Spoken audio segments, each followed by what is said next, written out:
لا حول ولا قوة إلا بالله العلي العظيم.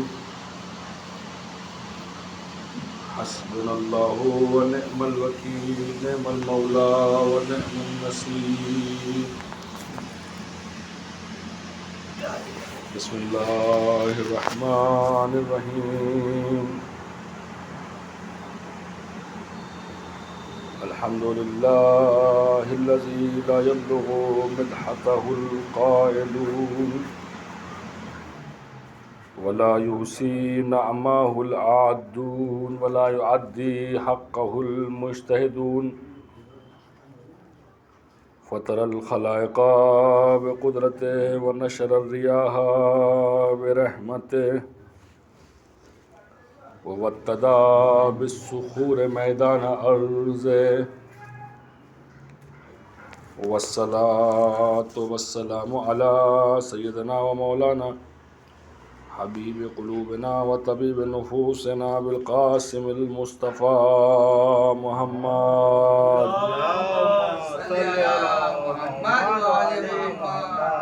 وآله الطيبين الطاهرين المعصومين. أما بعد، فقد قال الله تبارك وتعالى في كتابه المبين وهو أصدق الصادقين وقوله الحق.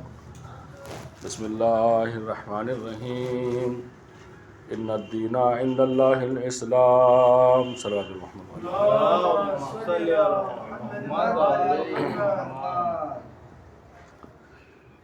دین مبین اسلام کہ جو مجھے اور آپ کو اس فلاح اور بہبود تک پہنچانے والا ہے کہ حقیقتاً اگر کہا جائے کہ جس کا انسان حقدار ہے، بس شرط یہ ہے کہ وہ انسان رہے، ایسا نہ ہو وہ زندگی بھر گناہوں کو انجام دے کر انسانوں کی صف سے ہی باہر نکل جائے، تو پھر جب انسانوں کی صف ہی نہ رہے گی تو اس کے لیے کیا حق حاصل ہوگا؟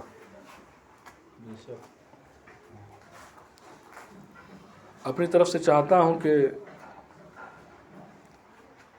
کوئی کوتاہی نہ رہے، ورنہ حق نماز، فضیلت جماعت، یہ سب چیزیں کسی بھی باشعور انسان کے لیے کوئی ڈھکی چھپی باتیں نہیں ہیں، لیکن صرف اور صرف تذکرتاً اور ذکر کے لیے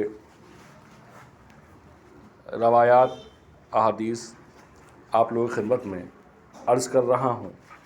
پچھلے ہفتے ہم نے فضیلت نماز میں تقریباً 14 احادیث ہم نے پڑھی، 14 یا 15 احادیث ہم نے پڑھی۔ اس کے بعد پھر فضیلت نماز کے بارے میں بات کرتے ہوئے روایت بیان کرتے ہیں۔ چھٹے امام جعفر صادق علیہ الصلوۃ والسلام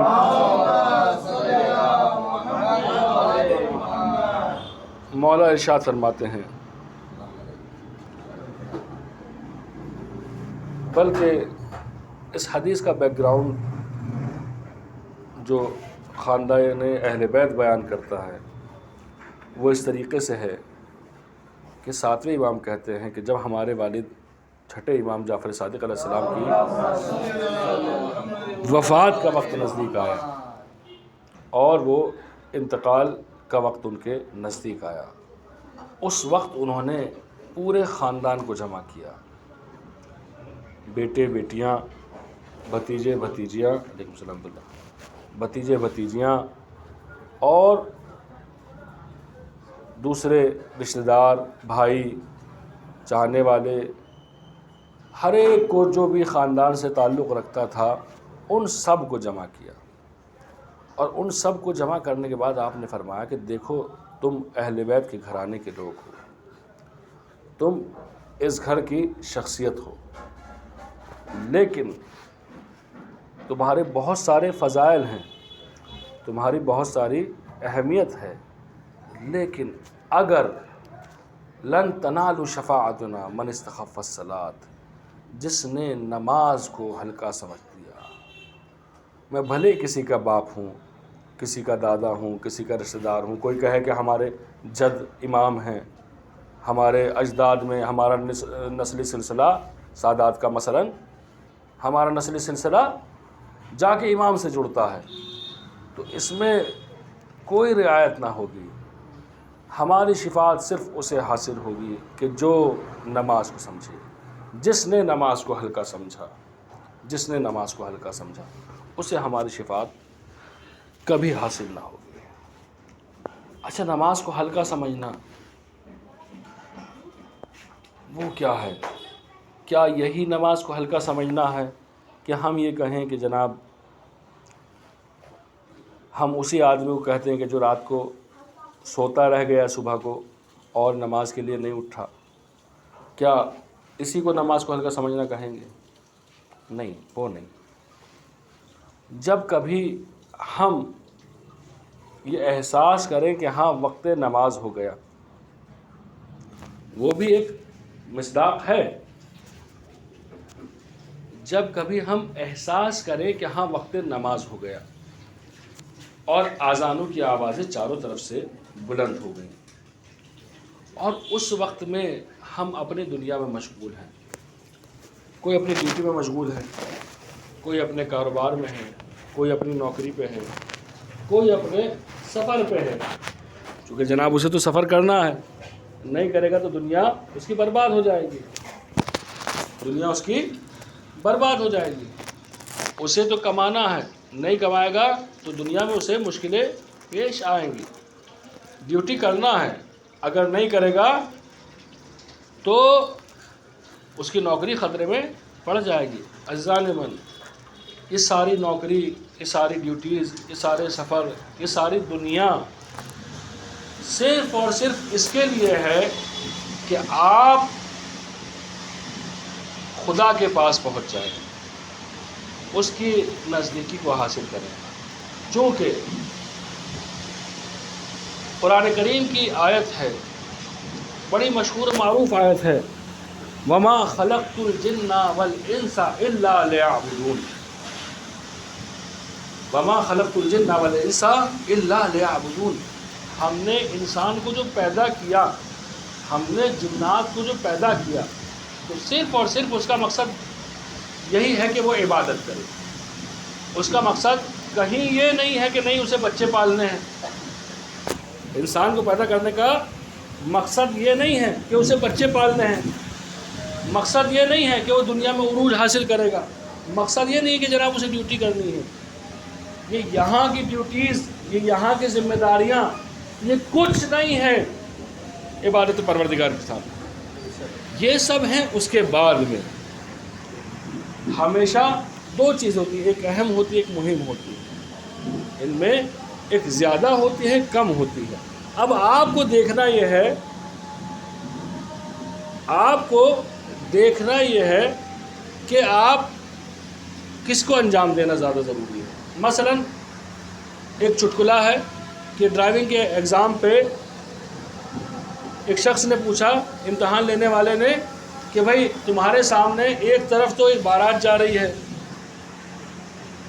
تم گاڑی چلا رہے ہو اور تم سے گاڑی چلا رہے ہو، ایک طرف ایک بارات جا رہی ہے اور ایک طرف چند لوگ کھڑے ہیں، تو تمہیں اگر چلانا ہے تو تم کس کو جا کے ٹکر مارو گے؟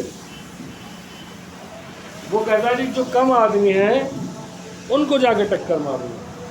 اس نے کہا بھائی تمہیں ٹکر نہیں مارنا بلکہ تمہیں یہاں پر بریک مارنا ہے۔ اب جب آپ کی دنیا اور وقت نماز آپ کا ٹکرانے لگے تو یہاں آپ کو بریک لگانا ہے، یہاں آپ کو دیکھنا ہے کہ مجھے پہلے نماز پڑھنا ہے یا پہلے اپنی ڈیوٹی کرنا ہے۔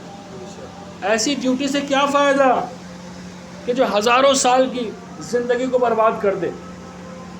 ایک مثال میں پتہ نہیں پہلے میں نے یہاں کبھی دی یا نہیں دی، کہ ایک شخص ابھی تو ریزرویشن جو ہوتا ہے ٹرین کا وہ آرام سے موبائل سے ہو جایا کرتا ہے، لیکن ایک زمانہ تھا کہ جب ریزرویشن کے لیے یہاں سے ممبئی کا ایک راز کا 700 کلومیٹر کا آپ کو سفر کرنا ہے، اور صرف 8 سے 10 گھنٹے یا 12 گھنٹے آپ کے اس میں جانے ہیں. 12 گھنٹے جانے ہیں آپ کو دلی ممبئی کہیں بھی آپ کو جانا ہے، 10-12 گھنٹے آپ کو کا وہ سفر ہے. اس کے لیے آدمی صبح کو جا کر 9:30 بجے وہاں کاؤنٹر پہ کھڑا ہوتا تھا، اور اس سے پہلے جانے کتنے لوگ وہاں موجود ہوتے تھے. 10 بجے کاؤنٹر کھلنا ہے، 9:30 بجے یہ آدمی پہنچ جاتا تھا. کیوں؟ چونکہ اسے وہ ٹکٹ حاصل کرنا کہ جس کے نتیجہ یہ ہوگا کہ 12 گھنٹے اسے مشکل سے آسانی ہوگی. 10 بجے کاؤنٹر کھلا، 2 گھنٹے 4 گھنٹے کے بعد جا کے اس کا نوبت آئی، اور اگر کہیں کمپیوٹر خراب ہو گیا تو وہ ٹکٹ بھی اسے حاصل نہیں ہوا. لیکن اس کے باوجود بھی انسان وہاں جاتا ہے، اور گھنٹوں وہاں دینے کے باوجود بس اس لیے کیونکہ کہیں بعد میں آنے والا جو سفر ہے ابھی آ نہیں گیا، ابھی 10 دن بعد 15 دن بعد سفر ہونا ہے. بعد میں آنے والا سفر جو کہ 10-12 گھنٹے کا ہے، اس کے لیے 4 سے 5 گھنٹے 6 گھنٹے آدمی آپ نے صرف کرنے کے لیے تیار تھا. میرے عزیزو، ہم جب آخرت کی بات کرتے ہیں تو ہمیں قرآن کریم میں ملتا ہے کہ وہاں کا ایک ایک دن جو ہے 50,000 دن یہاں کے برابر ہو جائے گا. 50,000 دن تقریباً 50-60 سال کی زندگی انسان کی ایک ہو جاتی ہے. تقریباً 50-60 سال بیٹھ جاتے ہیں. اب یہ بتائیے، اور وہاں کی دنیا جو ہے، وہاں کی زندگی جو ہے وہ ہمیشہ کی ہے. وہ زندگی کے جو ہمیشہ کی ہے، اور یہاں کی زندگی کتنی ہے؟ مختصر سی ہے. یہاں کی زندگی مختصر سی ہے. اب یہ بتائیے، ایک انسان اپنی زندگی میں، ایک اپنی عام زندگی میں جب 10-12 گھنٹے کے آرام کے لیے 5 سے 6 گھنٹہ دے سکتا ہے، تو جب اسے ہزاروں کروڑوں سال کی زندگی وہاں جا کر جینی ہے تو یہ 50-60 سال کی زندگی اگر اسی کی راہ میں دے دے تو کیا مشکل ہے. اب 50-60 بھی پورے نہیں ہوتے، 10-15 سال تو ہمارے بچپن کے گزر جاتے ہیں. اس میں تو کوئی کاؤنٹنگ ہی نہیں ہے. کھائیے پیئے عیش کیجئے، کوئی پوچھنے والا نہیں ہے. جو تم نے کیا وہ تمہیں بھی ملے گا، تمہارے ابا جان کو بھی ملے گا. جو نیکیاں کی وہ تمہیں بھی ملیں گی اور تمہارے والدین کو بھی ملیں گی. ساتھ ہی ساتھ یہ بتا دوں کہ جو بدیاں کی، اگر کوئی بچہ اخلاقی غلطیاں کرتا ہے اور اس میں کہیں سے یہ بات چھپی ہو کہ والدین کی تربیت کا اثر تھا یا والدین نے تربیت نہیں کی، تو جان لیجئے اس گناہ میں ماں باپ بھی شریک ہوں گے.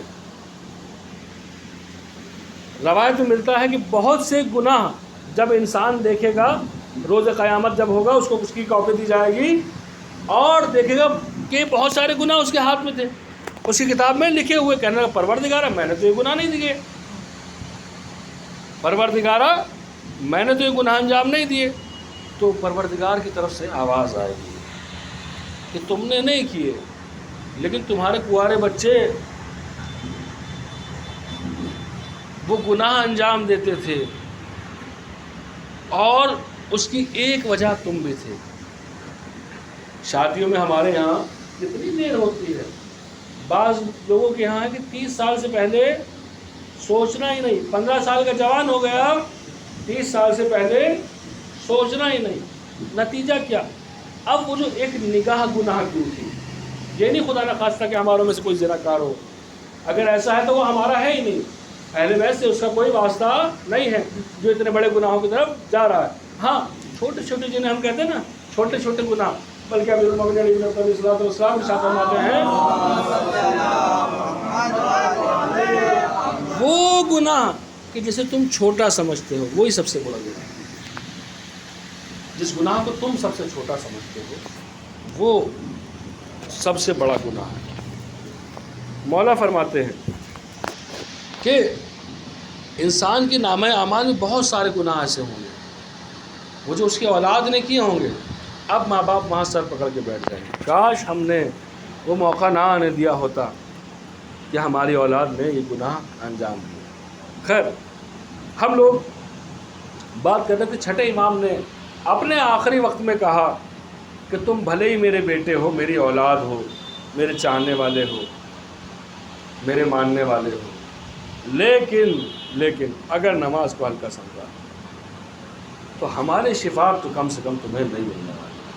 اور ہر آدمی جان لے کہ بغیر شفاعت کے کسی کا کام پورا ہونے والا نہیں ہے۔ ایک شخص اگر پروردگار عالم اپنے عدل سے کام لے تو نہیں۔ ایک شخص شام بھاگ گیا کوفے سے، معاویہ کا زمانہ، امیر المومنین کا زمانہ ہے، شام میں معاویہ ملعون ہے۔ اس نے پوچھا کیا تم علی کے ظلم سے آئے ہو بھاگ کے یہاں پر؟ بولے نہیں، علی کے ظلم سے نہیں، علی کے عدل کی وجہ سے پریشان ہو کے آیا ہوں۔ چونکہ جب عدل ہوتا ہے رعایت نہیں ہوتی، اسی لیے ہم لوگ سجدے میں جا کے دعا کرتے ہیں پروردگارا میرے معبود، جب تو ہمارا حساب لے اپنے عدل سے حساب نہ لینا، ہمارے تو اوقات نہیں ہے کہ ہم عدل سے کامیاب ہو جائیں، اپنے فضل و کرم کو آگے رکھنا میرے معبود، اس کے علاوہ ہماری حیثیت نہیں کہ جو ہم کامیاب ہوں۔ ہاں تیرا فضل و کرم شامل حال رہا تو ضرور ممکن ہے کہ کچھ ہمارا ہو جائے، ورنہ عدل کا تقاضا یہ ہوگا کہ سوائے جہنم کے ہمیں راستہ نہیں ملنے والا۔ امام علی ابن ابی طالب علیہ السلام ارشاد فرماتے ہیں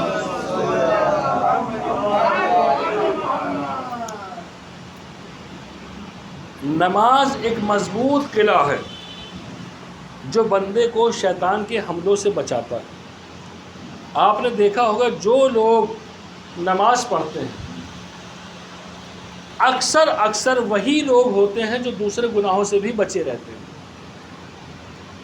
اکثر وہی لوگ ہوتے ہیں جو دوسرے گناہوں سے بھی بچے رہتے ہیں، اور جو دوسرے گناہوں میں پڑے رہتے ہیں وہ کبھی نماز کے نزدیک آتے بھی نہیں ہیں۔ ایسا نہیں ہو سکتا کہ ایک انسان نمازی بھی ہو، لوگ اسے نمازی سمجھتے ہوں، اور وہ گناہ گار بھی ہو۔ بہت زیادہ گناہ گار ایک نمازی انسان نہیں ہو سکتا۔ ہاں انسانی سرشت ہے، اس کے طبیعت میں گناہ کرنے کی عادت پیدا ہوئی ہے، تو اب وہ گناہ سے رکنے والا نہیں ہے۔ لیکن ہاں جو کوئی بھی نماز پڑھنے والا ہے وہ اپنی نماز کے لیے ہی، وہ اپنی اس عبادت کے لیے ہی اپنی ایک وقار کو سمجھتے ہوئے، نماز کے وقار کو سمجھتے ہوئے دوسرے گناہوں سے بھی بچا رہتا ہے۔ حضرت فاطمہ زہرا سلام اللہ علیہا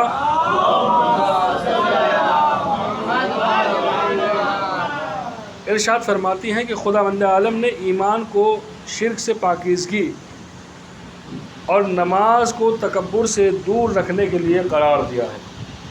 یہ جو پروردگار نے تمہیں کہا کہ سیدھے کھڑے ہو جاؤ، اور اب تم کو سوائے پروردگار کی تعریف پہ کچھ نہیں کرنا، حمد کا سورہ پڑھنا ہے، اور جب تم حمد پڑھ لو ساری، اس کے بعد تمہیں اجازت ہے جو چاہے سورہ پڑھو۔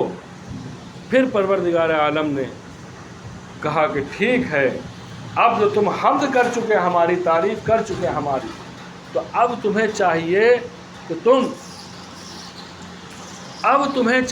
تم ہماری بارگاہ میں ایسے جھکو کہ تمہارے ہاتھ گھٹنوں تک پہنچ جائے، ایسے جھکو کہ تمہارے ہاتھ گھٹنوں تک پہنچ جائے۔ کہا پروردگارا یہ بھی انجام دوں گا۔ کہا ٹھیک ہے اب سیدھے کھڑے ہو جاؤ. کہا نہیں ابھی مجھے آگے سجدے میں جانا ہے, یہیں سے چلا جاؤں. کہا اجازت نہیں ہے, نماز قبول نہیں ہے تمہاری, نماز قبول نہیں ہے. جب کہا کھڑے ہو جاؤ تو سیدھے کھڑے ہو, جھک کے کھڑے ہو, یہ قبول نہیں ہے. کہا کہ میں سہارا لے لوں کسی چیز کا. کہا نہیں, سہارے کی کوئی اجازت نہیں, صرف اور صرف تمہیں سیدھے کھڑے ہونا ہے, بغیر کسی سہارے کے کھڑے ہونا ہے.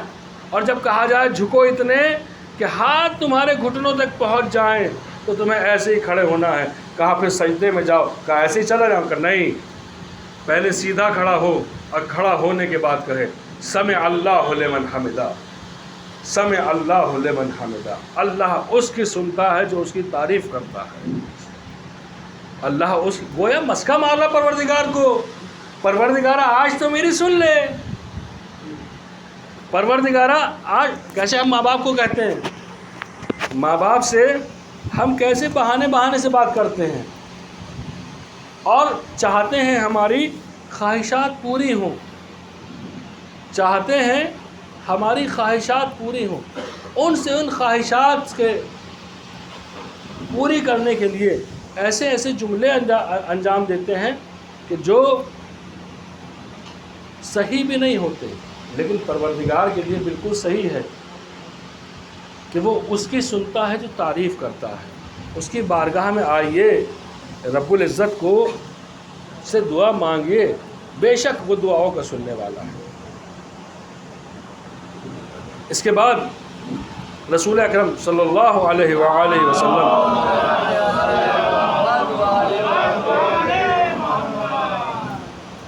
ارشاد فرماتے ہیں خداوند عالم کے نزدیک سب سے محبوب ترین عمل نماز کو اس کے وقت پہ پڑھنا ہے.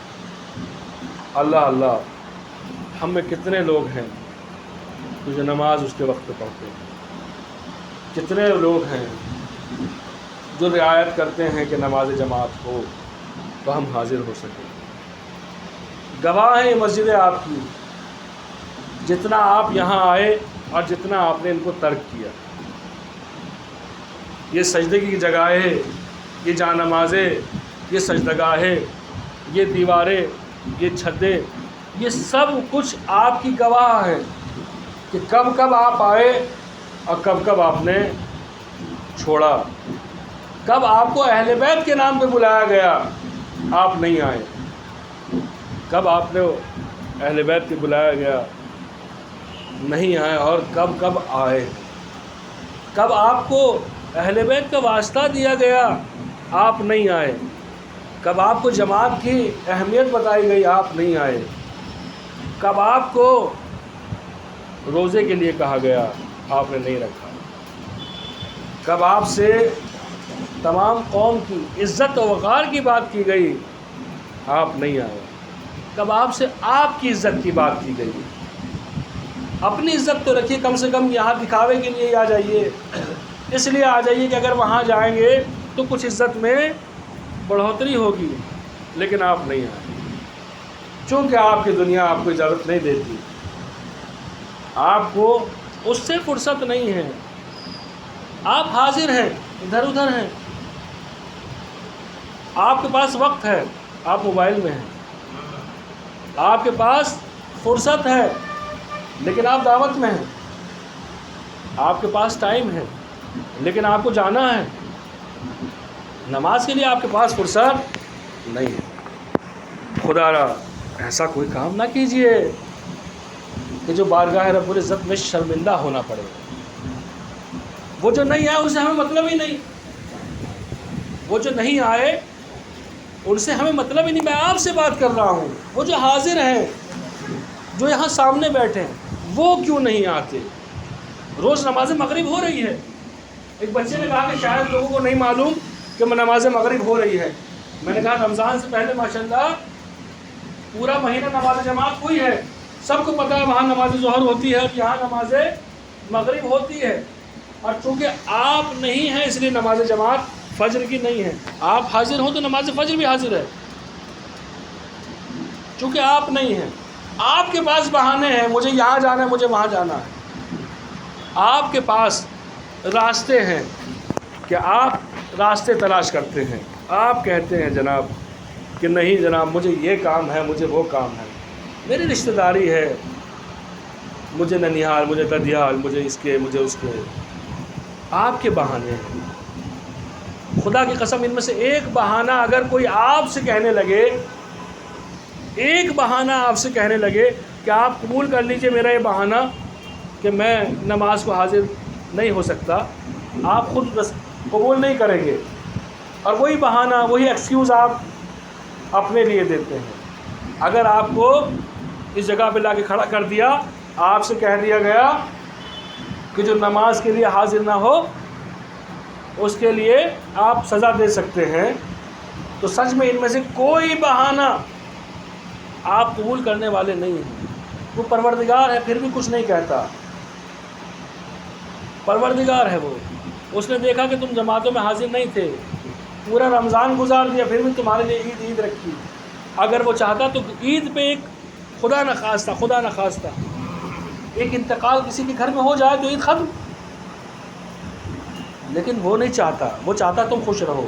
یہ عید کا دن تمہارا عید کا دن، یہ عید کا دن تمہارا خوشی کا دن بنا رہے. اس لیے پروردگار عالم نے تمہیں اجازت دی کہ ہاں تم عید منا سکو. اس سے زیادہ میں کچھ نہیں کہہ سکتا. کوشش کریں جب جب جماعت ہو حاضر ہوں، اور پروردگار عالم سے توفیق طلب کریں، پروردگارہ ہمارے ان گناہوں کو معاف کر دے جو ہم نماز میں حاضر نہیں ہو سکتے. الہی آمین. بسم اللہ الرحمن الرحیم. قل هو اللہ احد اللہ الصمد لم یلد ولم یولد ولم یکن له کفوا احد.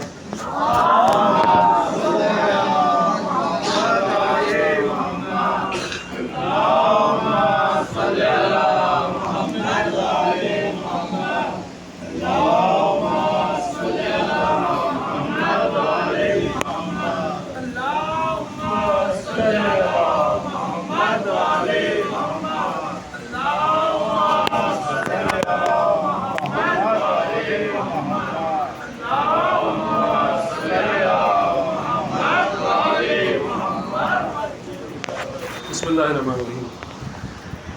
الحمد للہ والصلاۃ علی اہلہا. الحمدللہ آپ لوگوں نے یا آپ میں سے بعض نے وہ کوشش انجام دی. پہلی مرتبہ کلکٹر آفس پر آپ کی طرف سے آپ کی جدہ، آپ کی آقازادی، آپ کی شہزادی حضرت فاطمہ زہرا سلام اللہ علیہا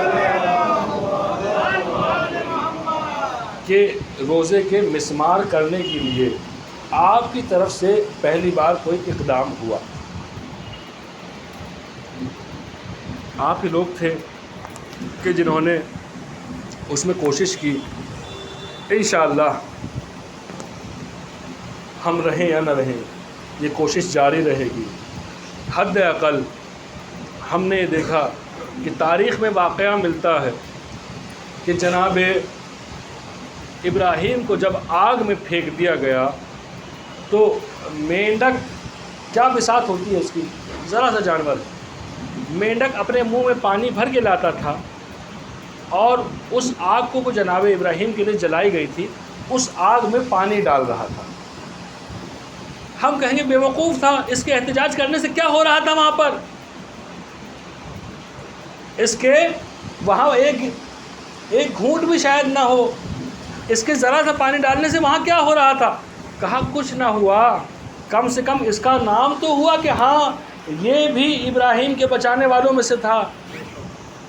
تو عزیزان محترم، ٹھیک ہے بھلے ہی میرے اپنے آپ کے میمورنڈم سے کچھ اور نہ ہو، لیکن کم سے کم ہم آپ کہہ تو سکیں گے کہ ہاں اے حضرت زہرا اب آپ بچا لیجئے.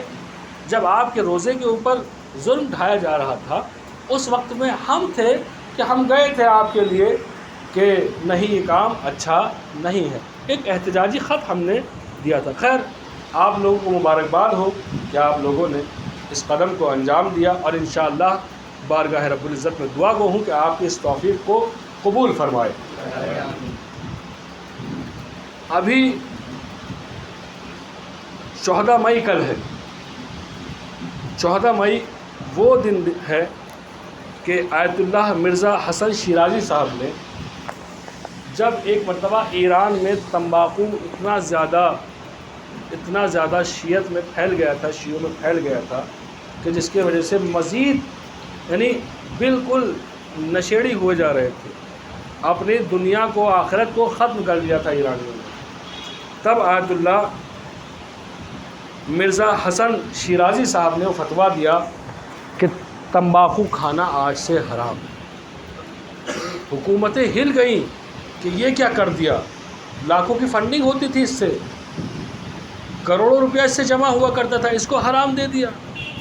بہت کہا گیا، کہا نہیں، جو حرام ہے حرام ہے. اور ایرانی قوم نے وہ جذبہ دکھایا کہ ہاں تمباکو سب نے چھوڑ دیا اور دشمن کو نقصان حاصل ہوا. آج دوسری چیزوں کا وقت نہیں ہے. بسم اللہ الرحمن الرحیم. پروردگارہ درود و سلام بھیج حضرت محمد مصطفیٰ صلی اللہ علیہ وآلہ وسلم پر.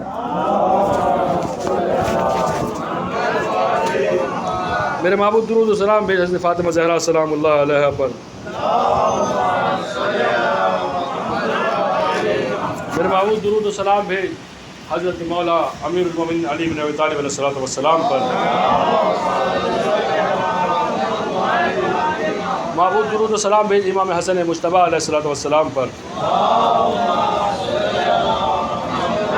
معبود درود و سلام بھیج امام حسین علیہ الصلوۃ والسلام پر.